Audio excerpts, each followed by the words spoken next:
नमस्कार मंडळी.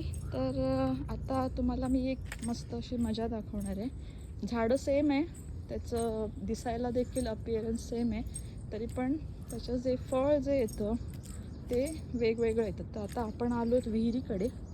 ही विहीर, आणि विहिरीच्या इथे हे तुम्हाला जे दिसतंय ना, विड्याच्या पानासारखं दिसायला तसा शेप आहे ह्याचा. तर हे आपले करांदे जे आपण ऋषीच्या भाजीमध्ये गणपतीच्या वेळी करतो, त्यावेळी आपण जे करांदे वापरतो किंवा इन जनरल पण भाजीमध्ये वापरतो, तर त्याचं झाड आहे. पण ह्याला जी फळं येतात ती व्हाईट कलरची असतात. तर इथे फळ असं ॲज सच आलेलं नाही आहे. इथे त्याचं जस्ट त्याला हे आलेले आहेत मोहर. व्हाईट करांदे असतात, व्हाईट कलरचे, पांढऱ्या कलरचे, पण ते कडू असतात. त्याच्यामुळे ह्याला कडू करांद्याचं झाड असं म्हटलं जातं.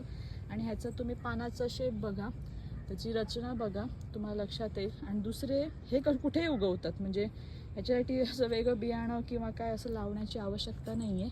हे कुठूनही कसेही उगवतात. आता इथे पण आम्ही लावलं नव्हतं, आपणच आलं आहे ते पावसामध्ये. तर हे असं आहे. आणि तुम्हाला आता मी जे करंदे आपण खातो ब्लॅक कलरचे असतात त्याचं झाड दाखवते. तर हा जो करंद्याचं हे तुम्हाला झाड दिसतंय ना, तर गणपतीच्या वेळी ऑगस्ट सप्टेंबरमध्ये ह्याला फळं येतील छानपैकी.